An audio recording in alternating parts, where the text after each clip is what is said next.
नेपाल में social media पर पाबंदी के खिलाफ पुरतशद्दुद मुजाहिरे फूट पड़े। दारुल हुकूमत काठमांडू में मुजाहिरीन ने पार्लियामेंट के गेट को आग लगा दी। पुलिस के साथ झड़पों में 19 मुजाहिरीन हलाक, 100 से ज्यादा जख्मी हो गए। काठमांडू में कर्फ्यू नाफिज कर दिया गया। दोस्तों, बहुत ही बड़ी खबर आपके साथ शेयर करने जा रहे हैं। नेपाल के अंदर जी तख्ता पलट हो गया है। प्राइम मिनिस्टर ने रिजाइन कर दिया और मुल्क से भागने की तैयारी हो रही है। ना सिर्फ प्राइम मिनिस्टर ने बल्कि उनके कैबिनेट के बहुत से लोगों ने रिजाइन कर दिया, क्योंकि इस वक्त नेपाल हमें जलता हुआ सुलगता हुआ नजर आ रहा है। इंडियन प्राइम मिनिस्टर मोदी ने स्टेटमेंट जारी की है नेपालीज लैंग्वेज में, नेपाली लैंग्वेज में, और उन्होंने कहा है कि वो आज हमने देखा है कि हमारी जो कैबिनेट कमेटी है सिक्योरिटी अफेयर्स में, वहाँ पे नेपाल के ऊपर बड़ी लंबी डिस्कशन हुई और ये जो वायलेंस हो रहा है इससे हमारे दिल को बहुत तकलीफ हो रही है।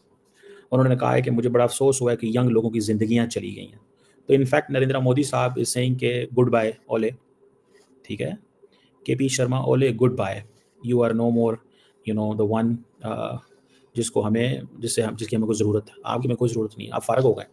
और नेपाल जो है उसकी स्टेबिलिटी, पीस और प्रॉस्पेरिटी के लिए हम कोशिशें करेंगे और तमाम लोग जो हैं वो वायलेंस ना करें। हाल की केपी शर्मा ओली सरकार ने फेसबुक, इंस्टाग्राम और यूट्यूब समेत 26 सोशल मीडिया साइट पर बैन लगा दिया है, क्योंकि इन साइट ने समय सीमा के भीतर संचार और सूचना प्रौद्योगिकी मंत्रालय के पास रजिस्ट्रेशन नहीं कराया। अब कुछ लोगों ने इस कदम को ऑनलाइन विरोध जताने वाले विरोधियों को सजा देने और इसके साथ ही सेंसरशिप का साधन बताया है। नेपाल सरकार ने सोशल मीडिया कंपनियों को रजिस्ट्रेशन के लिए 28 अगस्त से 7 दिन का समय दिया था और ये समय सीमा बुधवार 3 सितंबर की रात खत्म हो गई। इसके बावजूद मेटा, फेसबुक, इंस्टाग्राम, व्हाट्सएप और इसके साथ ही आपको बता दें यूट्यूब, एक्स जिसको हम पहले ट्विटर भी कहते थे, और रेडिट और लिंक्डइन समेत किसी भी बड़े सोशल मीडिया प्लेटफॉर्म ने रजिस्ट्रेशन के लिए आवेदन जमा नहीं किया और इसीलिए इसे बंद कर दिया गया है। ऐसे में केपी शर्मा ओली गायब हो गया। आज की तारीख में किसी को नहीं पता नेपाल का प्रधानमंत्री जो कल तक चौड़ा घूमता था वो है कहां पे। कौम की जो यूथ होती है ना, उस कौम का सरमाया होती है। अगर उसे कोई अपॉर्चुनिटीज ना मिले, आवाज उठाने का मौका ना मिले, तो वो कौम कभी भी तरक्की नहीं कर सकती। आप देखें इधर बांग्लादेश की बात करें तो वहाँ पे यूथ को, वहाँ कोटा सिस्टम था, वहाँ पे एलीट क्लास ने अपना कंट्रोल किया हुआ था यूनिवर्सिटीज़ ने कि यहाँ इतने बच्चे मारे जाएंगे। जो कि मिडिल क्लास और अंडर प्रिविलेज क्लास है उनको मौका नहीं मिला जा रहा था कि वो तरक्की करें। इसी तरह ही अब जेन ज़ी जो कि हम बात कर रहे हैं, जैसे कि बांग्लादेश में, इसी तरह जेन ज़ी अब बात करें उधर नेपाल में, जहाँ पे हुकूमतें कंट्रोल कर रही है सोशल मीडिया के, जिसके जरिए वो अपना पब्लिक ओपिनियन अपने मुताबिक बनाती है ताकि वो कंट्रोल कर सके लोगों के माइंड को कंट्रोल करके फिर अपनी ही वोटिंग में इजाफा करें। इंडियंस पहले ही बड़े नाराज थे ओले से। इसमें ये ओले जो है वो ये कई दफ़ा माजी में कह चुके हैं कि जनाब आप तो इंडिया को समझना चाहिए कि Nepal is not it's colony. इस तरह की बातें भी हुई हैं, ठीक है जी। चाइना फैक्टर ऑलरेडी कहा जा रहा था कि ये चाइनीज़ बंदा बैठा हुआ है काठमांडू के अंदर और चाइना के जो बेल्ट एंड रोड इनिशिएटिव का हिस्सा है, स्ट्रेटेजिक का। इंडिया कहता था कि चाइना की एक स्ट्रेटेजिक इंक्रोचमेंट है साउथ एशिया के अंदर। अब वहाँ की गवर्नमेंट चेंज हो गई, वहाँ के स्टूडेंट्स और यंगस्टर्स बाहर निकले, उन्होंने जो सोशल मीडिया बैन किया था, ये सब किया था। और अब तो मोदी जी ने भी तारीफ कर दी, उन्होंने कहा ठीक है इनका प्राइम मिनिस्टर गया सो गया। तो इस चेंज को आप कैसे देख रहे हैं? इसलिए कि इनके तो बॉर्डर भी साथ हैं और इनमें तो आपस में कुछ खास बॉर्डर बंद भी नहीं है। हेलो गाइस, स्वागत है मेरा यूट्यूब चैनल में। तो ये चीज़ देखें कैसे पाक मीडिया रो रहा है, तो आगे पूरा वीडियो देखिए और नए हो तो मेरे चैनल को लाइक करें, शेयर करें और सब्सक्राइब करें। धन्यवाद। अभी आपके टेलीविजन पे आ रहा होगा कि नेपाल में आग लग गई, काठमांडू पे भूकंप सा आ गया, केपी शर्मा ओली गायब हो गया। पहले हेलीकॉप्टर फिर हवाई जहाज, कहीं नहीं पता कहां है। राष्ट्रपति भवन पे हमला हो गया और कई सारे ऐसे मंत्री हैं जिनके घरों पे हमले हो चुके हैं। नेपाल की फौज सड़क पे आ गई और नेपाल की फौज धीरे धीरे करके सबको निकाल रही है। वहां पे पुलिस गायब है, पुलिस ने हाथ खड़े कर दिए। पुलिस ने बोला कि बॉस हम आपकी जान की जिम्मेवारी अब नहीं ले सकते, अगर आपके ऊपर हमला होता है, आपकी जान जाती है तो जाए, हम पीछे हट रहे हैं। नेपाल पुलिस ने साफ मना कर दिया, इसलिए फौज को बीच में आना पड़ा। अब एक एक करके हेलीकॉप्टर में बैठा के वहां पे मंत्रियों को गायब कर रही है। दोस्तों, कुछ साल पहले चलना पड़ेगा ये समझने के लिए कि नेपाल में हुआ क्या है, और शायद एक वीडियो में मैं समझा भी ना पाऊं, लेकिन एक इंसिडेंट, एक वाकया मेरे दिमाग में ऐसे फंसा हुआ है और उस वाकये के बारे में मैं आपको बताऊंगा।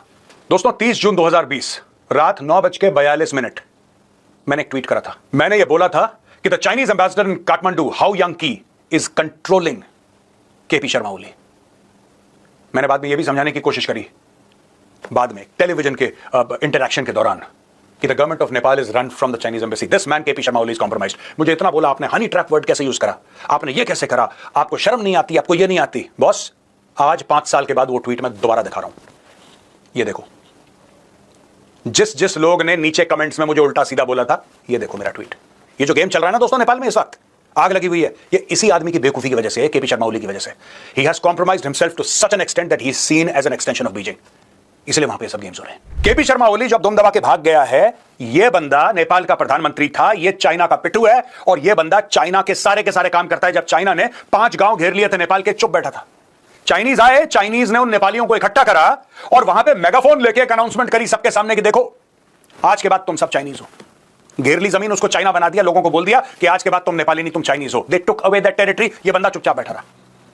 ये तो रिसेंट बात है, ये 2-3 साल पहले की बात है। मैंने जब 5-6 साल पहले ये बात बोली थी कि पूरी की पूरी नेपाल की सरकार, ये जो लेडी है एम्बेसडर, ये मैनेज करती है, हैंडल करती है, इसने फंसा रखा है केपी शर्मा ओली को, तब लोगों ने बोला आप ऐसा कैसे कह सकते हैं। आप, मैं ठीक कह सकता हूं और मैंने ठीक बात बोली है। दोस्तों आज क्या हो रहा है मैं आपको बताता हूं। नेपाल में किसी को भी अगर ये गलतफहमी है कि सोशल मीडिया के प्लेटफॉर्म्स को बैन करके ये कांड हुआ है ना, आई एम वेरी सॉरी, आपको बहुत बड़ी गलतफहमी है। इसका सोशल मीडिया हैंडल से कोई भी लेना देना नहीं है। अब मैं आपको प्रूव करूंगा क्यों। 19 लोग मारे गए, अब पता नहीं झड़पें हो रही हैं, कल की खबर में कितनी और मौतों के बारे में, भगवान करे ऐसा ना हो।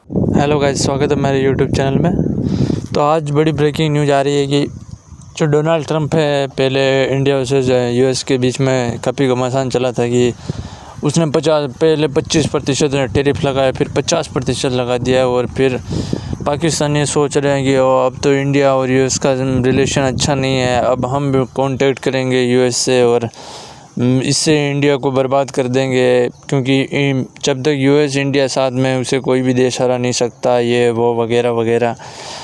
और डोनाल्ड ट्रंप भी बहुत उछल रहा था कि ये कर देंगे, वो कर देंगे, हम इंडिया के भरोसे नहीं है, ये वो।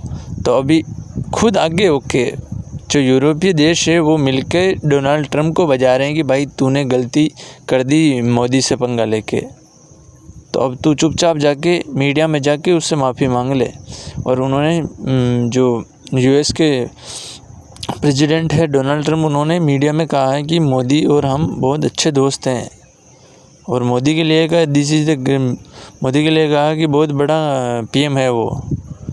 और ये चीज़ पाकिस्तानियों की तो भाई बिल्कुल चली होगी, बिल्कुल, कि वो सोच रहे थे कि भाई इनकी ना बने तो फिर हमारी बन जाए, और हमारी बन गई तो ठीक है, फिर चारों तरफ से खा देंगे। इधर चीन से के तलवे चाट लेंगे, उधर यूएस के भी चाट लेंगे, दोनों तरफ से अपनी बजाएंगे, और यही सोच रहा था। लेकिन इधर डोनाल्ड ट्रंप ने गेम खेल दिया। डोनाल्ड ट्रंप कह रहा है कि हमारे मोदी के साथ बहुत अच्छे रिलेशन है, हम मोदी के साथ हमेशा काम करेंगे और हमारी दोस्ती ऐसे ही रहेगी। तो ये, और सबसे बड़ा बयान तो ये सुनो कि अभी टैरिफ में और कुछ होने वाला है। अब यहाँ पता चल जाएगा कि दोस्ती बड़ी है कि घटी है, क्योंकि अगर टैरिफ बढ़ता है, मतलब अभी ऐलान में अगर टैरिफ बढ़ता है तो भाई कुछ भी अच्छा नहीं है यूएस और इंडिया के बीच में।